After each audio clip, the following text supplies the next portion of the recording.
Hello there. Welcome back to Healing Conversations. I'm your host, Coach Jabo. Here we talk about real stories and practical tools for healing, growth, and emotional recovery. Last time, we explored generational trauma with a powerful interview from a 19-year-old cycle breaker. Today, we're taking that conversation further. How can we parent without passing the pain we inherited? Most of us parents don't mean to hurt our children. We're simply repeating what we learned. If you grew up with harsh discipline, you may discipline your children the same way. If you grew up feeling unseen, you might struggle to validate your children's emotions. We are here to break cycles and create homes of healing. It starts with your own healing. The first step is awareness. Acknowledge your story. Don't dismiss it. Reflect on what hurt you growing up. Name the wounds so they don't stay hidden. Ask yourself, what pain am I carrying that could be showing up in how I parent? For example, if your parents never apologized, you might feel uncomfortable saying I'm sorry to your child. But healing starts with noticing these patterns. A mother who was constantly criticized for her weight may now make comments about her daughter's body without realizing the hurt. I grew up with very harsh punishment, with lots of being shouted at. And even now, I have to deliberately catch myself from screaming at the children when they do something wrong. Unfortunately, my oldest daughter has picked up this trait, so I now have to work extra hard to pass on a gentleness. Children don't just inherit DNA, they inherit our unhealed wounds unless we choose differently. What messages did you grow up hearing that still affect you, how you see yourself today? Here's an exercise. Write down 2 painful patterns you recognize from your upbringing. For me, one of them is screaming. The second thing to do is heal your inner child. Often, parenting exposes the wounds of our own childhood. That's why it's important to ask ourselves, what did I need as a child that I didn't receive? Was it affection, safety, encouragement? Once we identify that, we can begin giving those very things to our children, and in the process, we also heal our inner child. Number 3, practice conscious parenting. Here are some tools to help you parent without passing the pain. Listen before reacting. Create space for your child's voice. This isn't about perfection. It's about constantly reminding yourself, as often as you need to create space for your child's voice, to not dismiss what they have to say.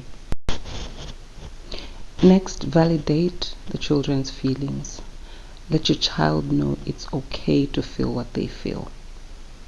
Correct how they react and how they express what they're feeling. Guide that, but validate the feeling that they're feeling. Discipline. Don't punish. Teach lessons instead of instilling fear. Correct in love and not out of anger, irritation, or frustration. Apologize when wrong. I know sometimes as parents it feels weird, especially in the beginning, to apologize to our little people. But that's the thing, they are people. It shows them humility and models healthy conflict resolution. Model healing. Children learn more from what we do than what we say.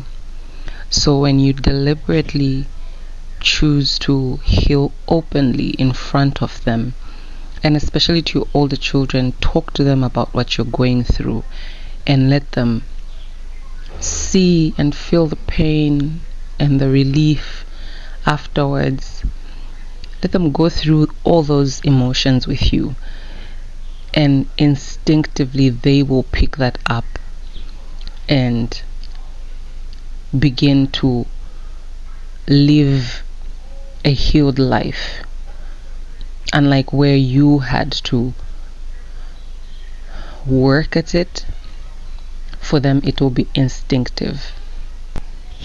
Even for the younger children, when you are overwhelmed, when you are tired, frustrated, let them know.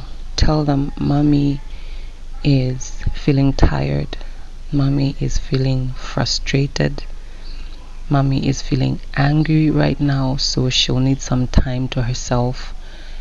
Daddy is upset right now, so he needs to take a walk. That is so powerful to the children, because you're teaching them that it's okay to feel these things, but we just need to learn how to regulate those feelings. Notice your triggers. When your child's behavior stirs old wounds, pause before reacting. For instance, if you grew up with a harsh parent and when you would ask something, they would just snap at you, and you realize that when your child asks you a question, your instinctive response is to snap. Take time to notice that and begin to change that behavior, change how you respond to your child. It won't happen overnight, and it will take time, but be gentle with yourself and keep noticing and correcting, noticing and course correcting. Eventually you'll get better at it. Teach your children to name their feelings, but of course this can't happen if you yourself can't name the feelings that you're feeling. So you will have to learn how to name your feelings and then teach that to your children. I am feeling upset, I'm feeling irritated, I see you're feeling sad, I see you're feeling angry, and from there help them to navigate those feelings. Then model regulation. Show your children healthy coping skills like deep breathing. When you're upset, you tell them, I'm feeling upset right now, so I'm trying to calm myself and I'm going to breathe deeply 5 times. Or because I'm so upset right now and I don't want to say the wrong things to you or say bad words to you, I'm going to take a walk to help me calm down. Or can we talk about this? I feel bad about how everything turned out. Can we talk things through? I'd like to hear what you feel about this. Another one is to prioritize connection. Listen more than you lecture. As parents, it's so easy to get into the mode of wanting to correct, wanting to always guide. I know I fall prey to that, always wanting to draw a life lesson and teach something. But sometimes all our children want is for us to hear them, to just know that they are heard. by us. One of the most powerful things in healing is knowing that you are heard, you are seen. And that's the exact same thing with our children. They just want to know that we hear them and we see them as individuals.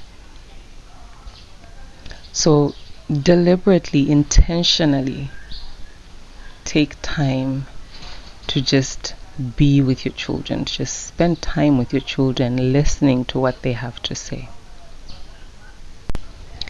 Offer unconditional love.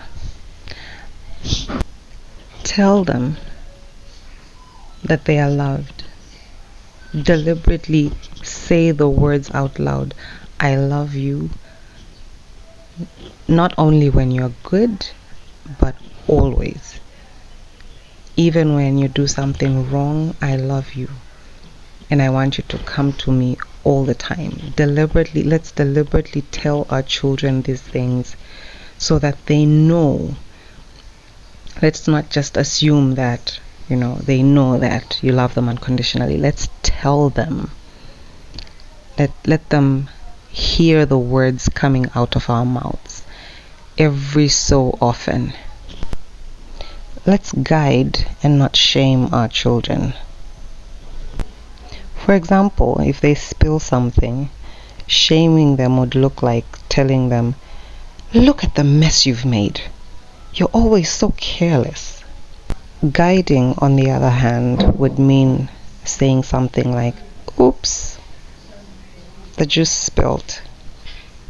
Let's get a cloth and clean it up together. Next time, hold the cup with both hands and be more careful. Shaming focuses on the person and how wrong they are, while correcting or guiding focuses on what has happened and how to correct that. Let's remember to correct our children calmly and in love, and not out of anger and frustration. Here are some practical tools and an affirmation to help us.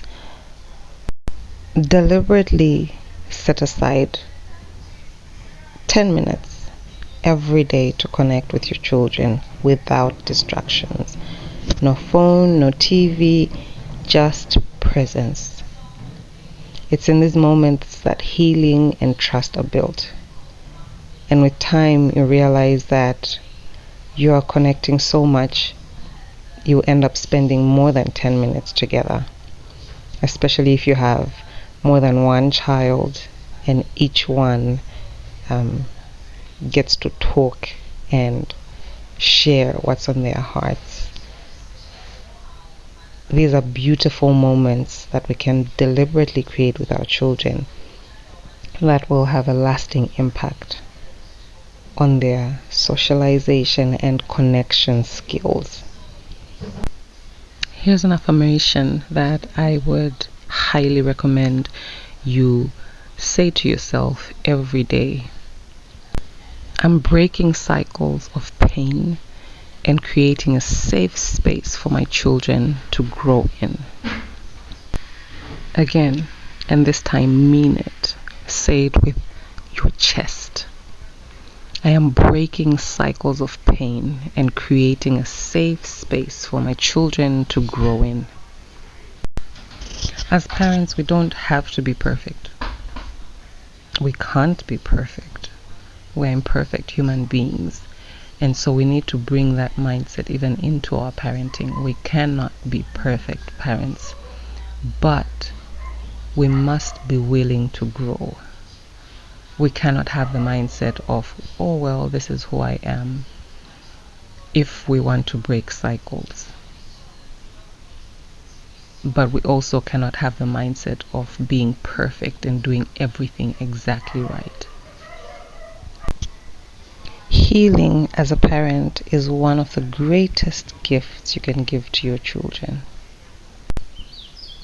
If this episode blessed you, please share it with another parent or friend and let us begin to heal our families. If you'd like personal support for your healing or parenting journey, I'd love to walk alongside you as your coach. So until next time, remember, healing is possible, one brave step at a time.